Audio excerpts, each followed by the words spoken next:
सकता है कि नहीं पता, बैंकर्स नॉर्मली ये पता नहीं करते।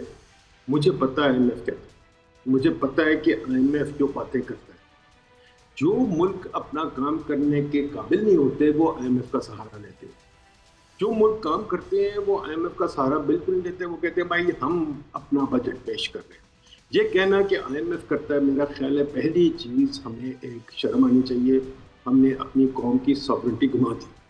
बाकी अगर बजट बनाना था तो इस पर बहुत मैं लिख चुका हूँ, अगर आप जाके देखें वेबसाइट पे, बहुत किताबें पढ़ी हैं, बहुत चीज़ें हम बड़ी दफ़ा लिख चुके हैं कि जनाब खुदा के वास्ते पहली चीज़ तो ये टैक्स टैक्स टैक्स जो है ना, कि पहले हमने टैक्स करना है फिर हम जिंदा होंगे, ये गलत बात है, इसको छोड़ दे, आगे चले। टैक्स के अलावा जो फाइनेंस मिनिस्टर ने भी एक दफ़ा कहा था स्ट्रक्चरल रिफॉर्म की तरफ ये आते नहीं है। स्ट्रक्चरल रिफॉर्म ये है कि आधे अख्तियार को फायर करें, आधी हुकूमत को फायर करें, जो राइट साइजिंग की बात हो रही है उसको ठीक करें। 18th अमेंडमेंट के बाद 5 मिनिस्ट्री चाहिए थी, वो 50 मिनिस्ट्रियाँ की, उनको फारिग करें, सरकारी मुलाजमत को फारिग करें, ये PSTP को ठीक करें। PSTP पोलिटिकल प्रोजेक्ट बन चुका है, इसको ख़त्म करें, बल्कि प्लानिंग मिनिस्ट्री को चेंज करें। मोदी ने भी कर दिया, हम भी चेंज करें। और ये जो प्रोजेक्ट की खेल है, मोदी ने भी बंद कर दी, हम भी बंद कर दें।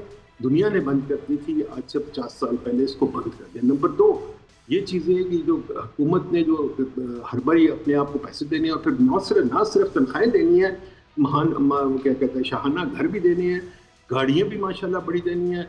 एक असिस्टेंट कमिश्नर को भी अब लैंड क्रूजर मिलती है। मुझे याद है बीबी यो यंग, मुझे याद है कॉर्नेलियस हमारा चीफ जस्टिस था, वो अपनी गाड़ी में फिरता था, पुरानी उसकी गाड़ी थी, उस पर फिरता था, होटल में रहता था, उसके पास कुछ नहीं था। मुझे और भी ऐसा याद है जिन लोगों के पास कुछ नहीं होता था। मुझे याद है चीफ सेक्रेटरी वेस्ट पाकिस्तान के पास अपनी गाड़ी होती थी, स्टाफ कार कोई नहीं होती थी। अब ये जो आपके कुछ शाहाना अंदाज है, जो क्वीन विक्टोरिया से भी आगे निकल गए, इसके खर्चे फिर आप लोगों ने देने, फिर आम आवाम को मैं क्या करूँ, वो दे पैसे, निकाले पैसे, क्या कर रहे हैं। और ये जो अपने प्रोजेक्ट्स लगाते हैं बेतहाशा सिर्फ रिबन काटने के लिए, उनके पैसे आपने और मैंने देने हैं, कुछ नहीं कर सकते, देने पड़ेंगे। नदीम साहब, बात तो हम बहुत सुन रहे हैं कि टैक्स नेट को बढ़ाया जाएगा, क्योंकि आवाम के ऊपर टैक्सेस की भरमार करना मुनासिब नहीं है। वो ऑलरेडी एक टैक्सेस के बोझ के तले दबे हुए हैं। जो नॉर्मल टैक्स दे रहे हैं वो तो दे ही रहे हैं अपनी तनख्वाहों पर, उसके अलावा जब अशिया खरोनोश की खरीदारी के लिए जाते हैं तो भी वो हर एक प्रोडक्ट के ऊपर टैक्स दे रहे हैं। टैक्स नेट को किस तरह से बढ़ाया जाए, किस तरह इस पूरी आवाम को इसके धारे में लाया जाए, आप क्या सजेस्ट कर रहे हैं?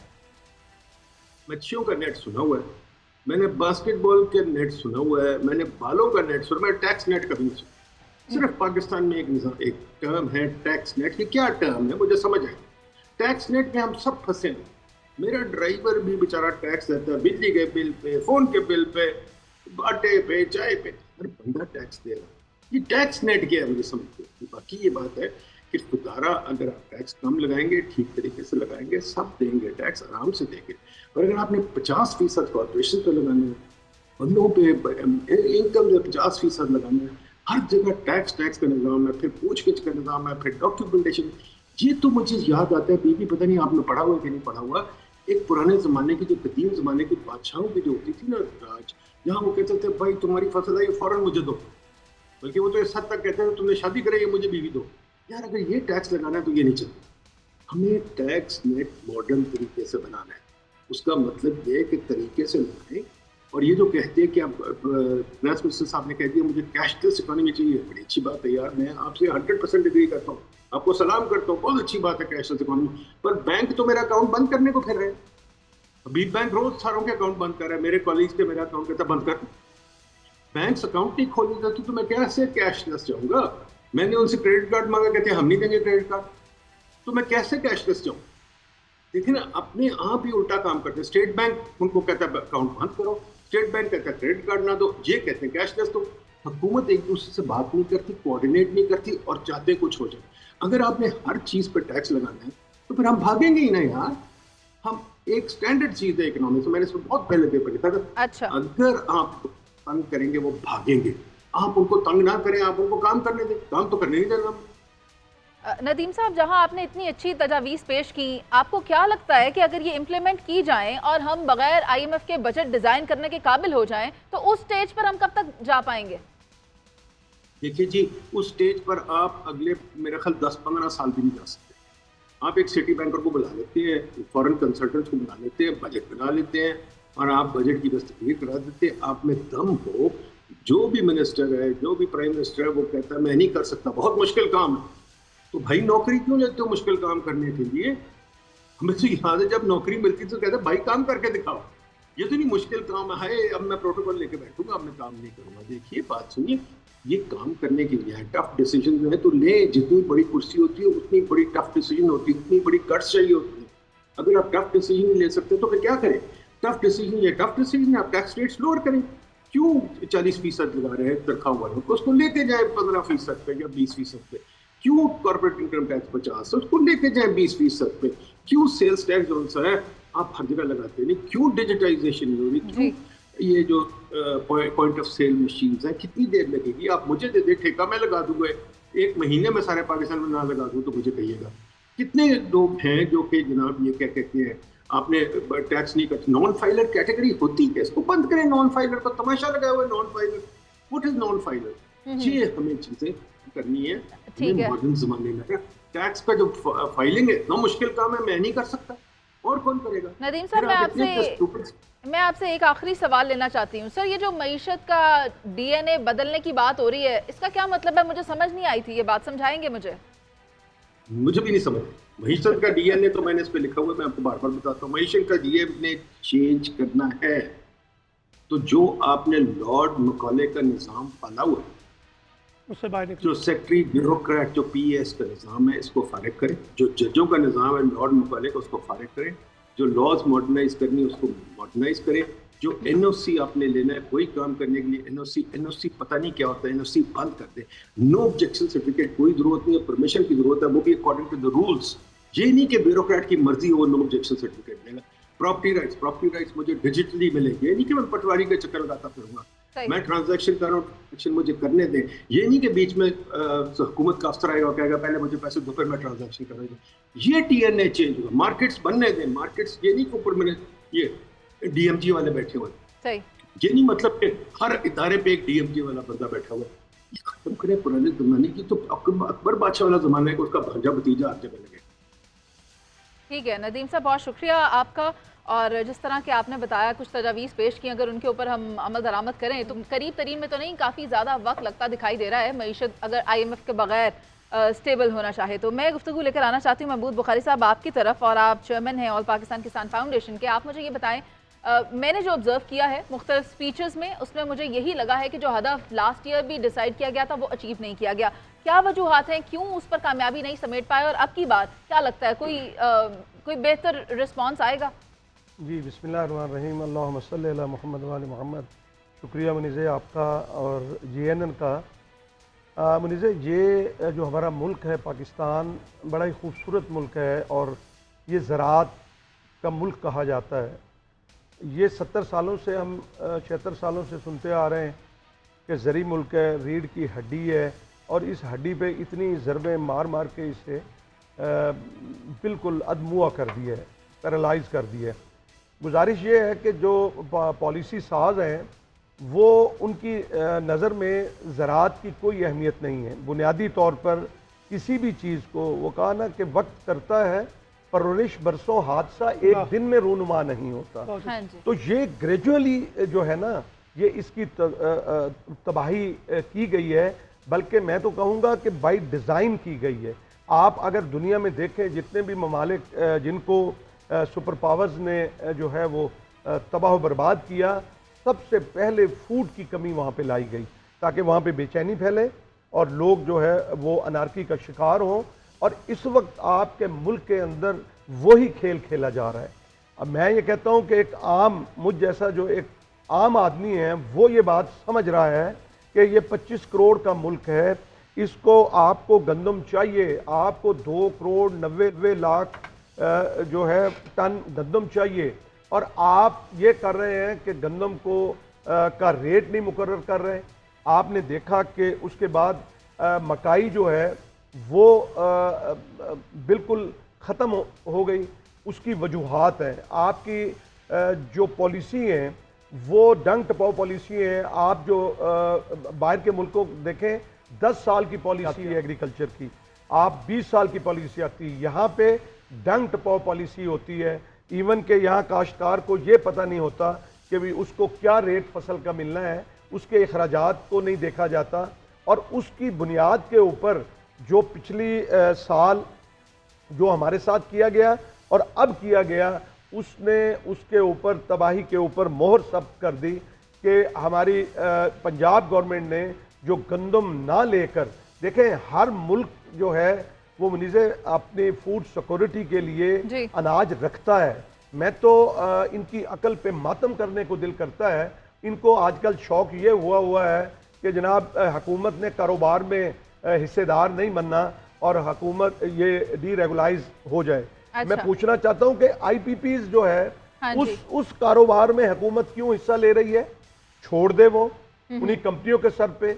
आप सिर्फ अपनी जात का सोचते हैं, इनको सिर्फ अपने इक़्तिदार की ज़रूरत है। इनको अगर ये ज़राअत को तरक्की दे दें तो यकीन करें आपकी सनत भी चलेगी, ठीक है, आपकी हर चीज़ जो है वो ठीक है। पाकिस्तान की बेहतर हो जाएगी। महमूद साहब, यानी यही आप कह रहे हैं ना, अगर ये सेल्फ सेंटर्ड होने के बजाय स्टेट सेंटर्ड हो जाएं तो हो सकता है कि मामलात बेहतरी की तरफ जाते दिखाई दें। मगर अभी हमें ज्वाइन किया है कंवल चीमा ने, जो कि IT एक्सपर्ट है। Kanwal, I welcome you on board, और मैं आपसे ये सवाल पूछना चाहती हूँ, आप मुझे बताएं कि अगर हम ऑनलाइन कारोबार की बात कर लें, ई-कॉमर्स की बात कर लें, कोरियर सर्विसेज हो जाएं या डिजिटल तौर पर मंगवाई गई अशिया और खदमात पर जो सेल्स टैक्स लगा है, इसके बारे में आप क्या कहती हैं?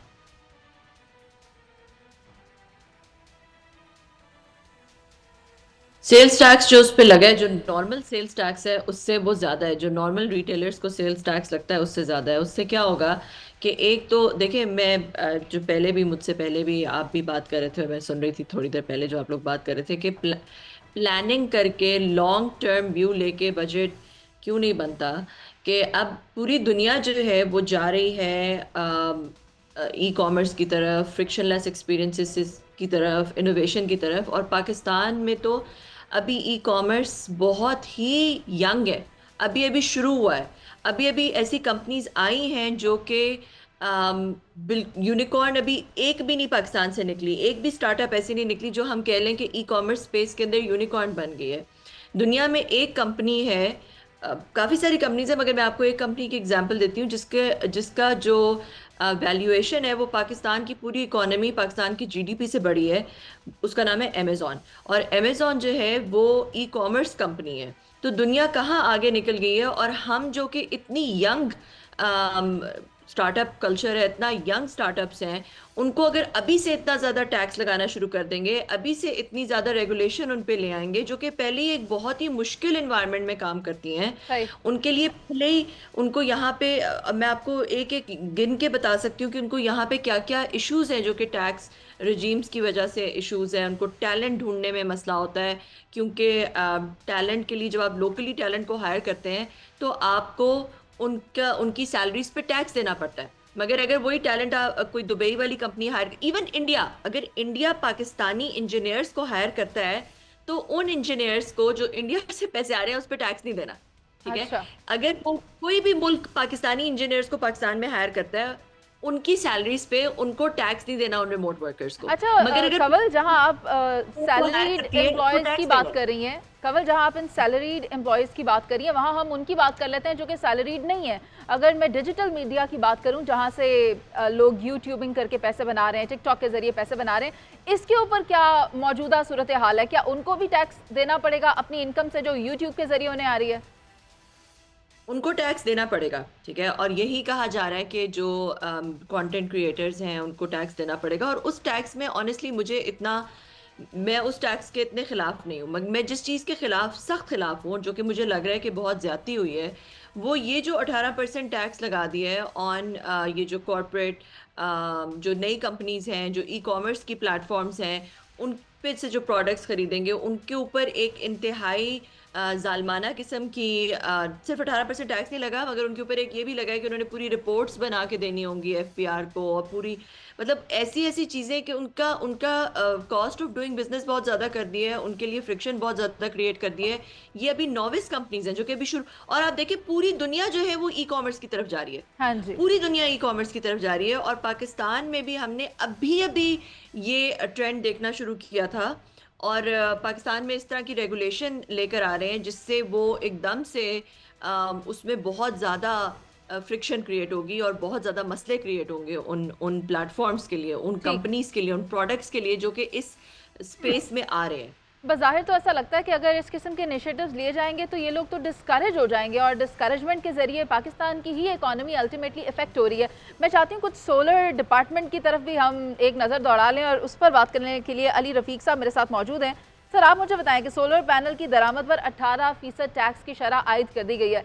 ये सिर्फ वही है जो इम्पोर्ट किए जाएंगे और जो लोकली मैन्युफैक्चर्ड है उस पर तो इस तरह का कोई मामला नहीं है? जी ma'am, thank you so much, आपने मुझे मौका दिया। जी, जो दरामद सोलर पैनल्स पाकिस्तान में आएंगे उन पे 18% सेल्स टैक्स लगा दिया है। अभी इससे हमारी जो प्राइसेस हैं बहुत ज़्यादा जंप कर गए। हमारी जो मार्केट है वो बहुत ज़्यादा, आज की डेट में जो हमारी मार्केट है उसने बहुत ज़्यादा प्राइसेस जंप किया, जिसकी वजह से जो पैनल है, सोलर पैनल, गरीब आदमी की पहुंच से दूर हो गया। और हमें उसके अलावा गवर्नमेंट की कोई पॉलिसी समझ नहीं आ रही, गवर्नमेंट की डायरेक्शन क्लियर नहीं है। पूरी दुनिया जो है वो रिन्यूएबल एनर्जी को प्रमोट कर रही है, लेकिन जो इंडस्ट्री जिसने सबसे ज़्यादा जॉब्स क्रिएट किए हैं और सबसे ज़्यादा लोगों को रोज़गार के मौके दे रही है, उस इंडस्ट्री के साथ सौतेली माओ जैसा सलूक हो रहा है।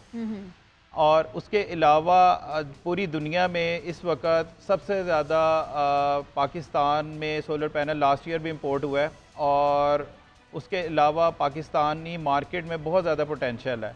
बट गवर्नमेंट कभी नेट मीटरिंग बंद कर देती है, कभी स्टार्ट कर देती है। हमें गवर्नमेंट की पॉलिसी से समझ नहीं आ रहा कि गवर्नमेंट करना क्या चाह रही है हमारे साथ। अच्छा, यानी वही बात हो गई जो इससे पहले की जा रही है। और आपने भी पिछला पूरा साल देखा कि सोलर पैनल ज़ेरे बहस रहे कि इन पर टैक्स लगाया जाना चाहिए या नहीं लगाया जाना चाहिए। यहाँ तक कि वो लोग जो इसको इंस्टॉल भी करवाना चाहते थे अपने घरों में या अपने ऑफिस में, वो भी खासे परेशान नजर आए। तब भी सोलर की जो मार्केट है वो खासी मुतासर हुई थी और अब एक बार फिर से इस नई बहस ने या इन नए टैक्सेस की वजह से दोबारा से उसी किस्म की एक सिचुएशन फेस कर रहे हैं। मेरे साथ पैनल में मुस्तफ़ा अशरफ साहब भी मौजूद हैं जो कि साबिक मेंबर हैं FBR के। सर, आप मुझे बताएं FBR क्या करने जा रहा है? एक हदफ जो मुकर्रर किया गया है, क्या वो आइडियल हदफ है रिकवरी के लिए? Thank you. सबसे पहली बात तो ये है कि जो हदफ पिछले साल मुकर्रर किया गया था वो तो अचीव नहीं हुआ। हाँ जी, उसमें काफ़ी शॉर्टफॉल रह गई है और जो मौजूदा इस बजट में हदफ दिया गया है वो 14.131 ट्रिलियन है। तो जो अभी नज़र आ रहा है कि इतनी ज़्यादा ग्रोथ जो है वो शायद ना हो सके। ये जो बजट इस तरह मुकर्रर किया जाता है यह सर्टेन अजम्पशंस पे होता है। वो अजम्पशंस क्या हैं? वो हैं कि आपकी इन्फ्लेशन कितनी होगी, आपका ग्रोथ रेट कितना होगा, आपकी इंडस्ट्री कितनी डेवलप करेगी, आपकी फॉरेन इन्वेस्टमेंट कितनी होगी, आपकी इंपोर्ट कितनी होगी, आपकी एक्सपोर्ट कितनी होगी। ये चंद महीनों बाद पता चलेगा कि ये जो अजम्पशंस हैं जिसकी बुनियाद पर ये बजट फिक्स किया गया है वो ठीक चल रही हैं या नहीं चल रही हैं। तो सरे दस्त अगर आज की हम तारीख में बात करें तो ये जो हदफ है ये कुछ ज़्यादा नज़र आ रहा है। हो सकता है इसको अगले साल के दौरान में रिवाइज़ करना पड़े। अच्छा ठीक है। अब ये जो बजट को रिवाइज़ करने वाली बात है ना, यही मेरा अगला सवाल था जो मैं बड़ला साहब आपकी तरफ लेकर आना चाह रही हूँ। जमात इस्लामी की तरफ से भी खासी तनकीद की जा रही है। वो ये कह रहे हैं ये सिर्फ दिखावे का बजट है और हमने कल सारा दिन भी यही बात की, क्या ये सिर्फ एक डिजिट्स का गोरख धंधा है या असल में है क्या ये बजट पूरा साल आता रहेगा? आपको क्या लग रहा है? और जमात इस्लामी के पर्सपेक्टिव में देखते हुए भी ये बताइएगा। बहुत शुक्रिया मुनीज़े। गुजारिश ये है कि मेरे दोस्तों ने बड़ी अच्छी बातें की हैं। नदीमुल हक जो हैं वो आपको पता है ऐसे ही कॉरिडोर्स में रहे जहाँ बजट बनते रहे, जहाँ ये बातें होती रहीं। और उन्होंने सही कहा कि अशराफिया से बजट का आगाज़ हुआ है, अशराफिया के लिए। अब देखिए उनको जो पेश बजट को कर रहे हैं वो भी तो अशराफिया के नुमाइंदे हैं ना। औरंगज़ेब साहब आपको पता है खलीलुर रहमान रमदे के भतीजे भी हैं, उनके दामाद भी हैं, एक सियासी ख़ानदान से इनका ताल्लुक़ है और ये अशराफिया के लोग हैं, उनके लिए बजट पेश किया। अब जो बात बुखारी साहब ने की, बुखारी साहब ये तो फूड सिक्योरिटी के हवाले से परेशान ही नहीं है। फूड सिक्योरिटी का बजट तो 84% कम कर दिया है। और मुझे एक पुराना वाक़या याद आ रहा है कि जुल्फ़कार अली भुट्टो की काबीना में खुराक ज़राअत के वज़ीर थे अनवर अज़ीज़ चौधरी, ये दानियाल अज़ीज़ के वालिद। तो अनवर अज़ीज़ साहब बताने लगे कि एक रात मुझे भुट्टो साहब ने 1:30-2 बजे फ़ोन किया और मुझे पूछा कि अनवर, पाकिस्तान की आबादी कितनी है? तो मैंने कहा सर मुझे क्या पता, मैं तो वज़ीर खुराक हूँ, वज़ीर ज़राअत हूँ, ये तो शुमारियात वालों से पूछें। तो भुट्टो साहब ने, वो अनवर अज़ीज़ साहब बताते हैं कि मुझे डांटना शुरू कर दिया। उन्होंने कहा तुम अच्छे वज़ीर खुराक हो, तुम्हें अपनी मुल्क की आबादी का नहीं पता। जब तुम्हें आबादी का नहीं पता तो तुम्हें ये कैसे पता चलेगा कि तुम्हारे मुल्क को गंदम कितनी चाहिए, तुम्हारे मुल्क को चावल कितना चाहिए, तुम्हारे मुल्क को दालें कितनी चाहिए, गोश्त कितना चाहिए। जी। उन्होंने कहा मेरी को 1.5-2 घंटे क्लास होती रही। तो अब जो हुकूमत है इन्हें फूड सिक्योरिटी की कोई फ़िक्र ही नहीं। अब आ जाइए जी, सोलर वाले हमारे भाई ने बात की, भाई साहब इन्हें एनर्जी क्राइसिस ख़त्म ही नहीं करना चाहते। ये वो IPPs को पाल रहे हैं। IPPs किन की हैं? इन्हीं की। ये जो हुकूमतों में बैठे हुए ख़ानदान हैं, मेरी और आपकी तो नहीं है। तो इसी तरह हमारे जो FBR के साबिक़ नुमाइंदे हैं, उन्होंने देखिए बिल्कुल टेक्निकल बात की है कि हदफ पहले भी नहीं पूरे हो सके, अब भी नहीं हो रहे। ठीक है बिरला साहब। अब जमात इस्लामी कहे, पीपल्स पार्टी भी तनकीद कर रही है। देखिए इस बजट में ना मज़दूर के लिए कुछ है, ना किसान के लिए कुछ है, ना आम आदमी के लिए कुछ है। ये अमीरों का बजट है। बल्कि उस पर लतीफ़ा है। लतीफ़ा ये है कि एक पाकिस्तान के नामवर सहाफ़ी ने कहा कि आसिफ अली जरदारी ने, जो सदर पाकिस्तान है, उन्होंने वज़ीर आज़म से पूछा कि आपने बजट पे हमसे मशवरा नहीं किया, पीपल्स पार्टी से।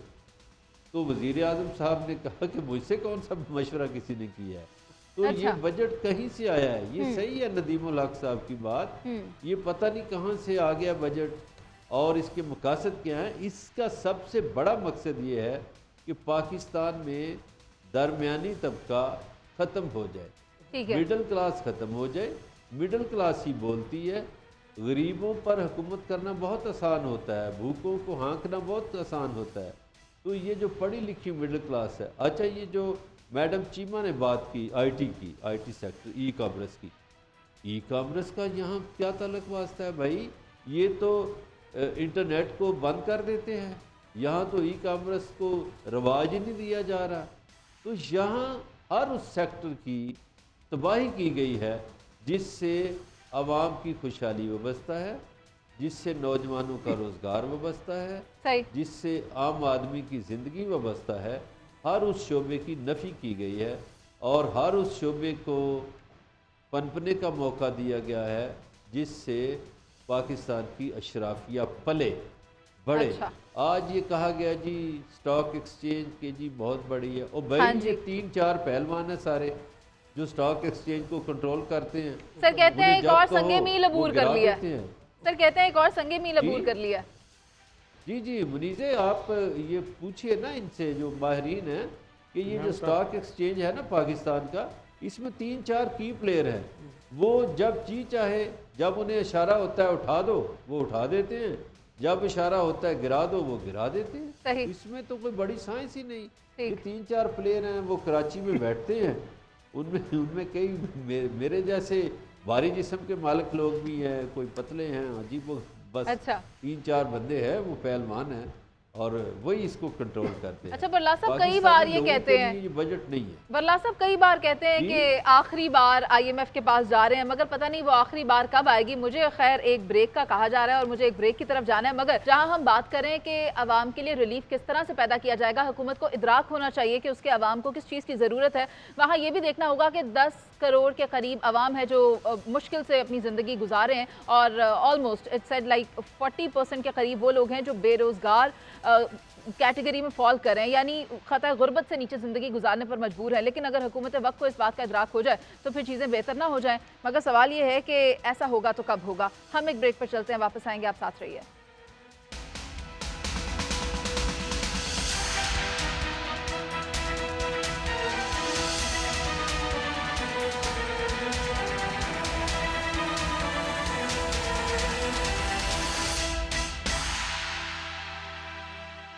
एक ब्रेक के बाद आपको खुश आमदीद कहेंगे। और जिस तरह के आप जानते हैं कि पिछले काफ़ी दिनों से हम सिर्फ जंग जंग और जंग की बातें कर रहे थे, हर तरफ से हमें एक ही आवाज़ सुनाई दे रही थी कि हमने कामयाबी समेट ली। लेकिन सवाल ये है कि मईशत के मैदान में हम कहाँ पर खड़े हैं। अगर मैं वर्ल्ड बैंक की रिपोर्ट की बात करूँ तो उसमें अगर किसी मुल्क को बढ़ती हुई मईशत तस्वुर किया जा रहा है तो वो भारत है, और उसको कहा यह जा रहा है कि 7% बेहतरी के साथ वो मौजूद है। दूसरे नंबर पर चीन और फिर उसके बाद अमेरिका फॉल कर रहा है। चाइना के बारे में 5% और अमेरिका के बारे में कहा जा रहा है इट्स स्टैंडिंग ऑन लाइक 2.6%। उसमें पाकिस्तान कहाँ पर मौजूद है? ठीक है, मौसमियाती जंग हम लड़े हैं, यहाँ पर तूफ़ान आ जाते हैं, नेचुरल हैज़र्ड्स आ जाते हैं, मगर उसके बावजूद हम कहाँ पर खड़े हैं? ठीक है, वो जो थोड़ी सी बेहतरी आई, क्या उसको वाकई हम हकीकी तौर पर बेहतरी तस्वुर करें, या हमें इस वक्त फ़िक्रमंद रहना चाहिए मुल्की मईशत को लेकर? क्या कहते हैं सलमान आबिद साहब? देखें, अब तो दुनिया के अंदर जो पावर का डायनामिक्स हैं वो मईशत के साथ जुड़े हुए हैं। जिस मुल्क की मईशत मजबूत होगी वही मुल्क रेलिवेंट समझे जाएंगे। अब सवाल यह है कि पाकिस्तान की जो इस वक्त की मईशत है वो तो पहले ही बड़ी फर्जाइल है, पहले ही बड़ी कमज़ोर है, पहले ही वो माशी खुद मुख्तारी के नीचे दबी हुई है। यानी अब हमारे फैसले जो हैं, अभी आपके सामने सेक्रेटरी ख़जाना ने कहा है कि तमाम बजट और तमाम उसके दादो शुमार IMF से मंजूर शुदा हैं। यानी अब हमें हर चीज़ के लिए IMF के पास जाना पड़ता है। और ये भी कहा शब्बर जैदी ने कि ये जो बजट है ये 1 माह पहले पेश कर दिया गया था IMF की तरफ से, और हमने इसको सिर्फ प्रेजेंट किया है। जो अभी बरलास साहब कह रहे थे कि हुकूमत का काम तो उसको प्रेजेंट करना था। अब सवाल यह है कि माशी खुद मुख्तारी कैसे आती है? माशी खुद मुख्तारी आती है जब आप अपने मुल्क के अंदर सनतें लगाते हैं, बड़ी या छोटी। आप जिसका इतराफ़ वज़ीर ख़जाना ने किया, ज़राअत समेत वो तमाम महकमे या तमाम शोबे जो कमज़ोरी की बुनियाद पर खड़े हैं, जिन पे हमने तवज्जो नहीं दी, आप उसको इंटरनली स्ट्रॉन्ग करें, आप छोटी सनतों को फ़रोग़ दें। अभी आपने कहा कि डिजिटलाइजेशन का दौर है, ई-कॉमर्स का दौर है, आप उन पे सेल टैक्स लगा रहे हैं। यानी अगर आपने एक डिपेंडेंसी की बुनियाद के ऊपर मईशत को चलाना है, आज़ाद और ख़ुद मुख्तार मईशत का तस्वुर नहीं है, तो फिर आप कैसे जाकर आगे मुकाबला कर सकेंगे? और जब ये कहा जाता था, आपको याद होगा शहबाज शरीफ साहब बार बार कहते थे कि मिसाक मईशत होना चाहिए। तो भाई हमने तो नहीं रोका मिसाक मईशत करने से, लेकिन मिसाक मईशत भी वहाँ पर आएगा जहाँ आप पॉलिटिकल स्टेबिलिटी को लेकर आएंगे, जहाँ इन्वेस्टमेंट लेके आएंगे। पहले मिसाक जमहूरियत तो कर लें। वही तो मैं कह रहा हूँ, जहाँ इन्वेस्टमेंट आएगी इंटरनल और एक्सटर्नल। अब आप देखें ना, जितने भी अहदाफ आपने तय किए थे पिछले बजट के अंदर, आप उसमें से मोस्टली उसमें कामयाब नहीं हो सके हैं। और अभी हमारा डिपेंडेंसी क्या है? हम चाइना की तरफ देखते हैं, सऊदी अरब की तरफ देखते हैं, कुवैत की तरफ देखते हैं, कतर की तरफ देखते हैं, तुर्की की तरफ देख रहे हैं। यानी अब हम ये चाहते हैं कि लोग हमें जो है ना बस पैसे दें किसी तरीके से, और हम ये सिस्टम चलाने की कोशिश करें, तो ऐसे होगा नहीं।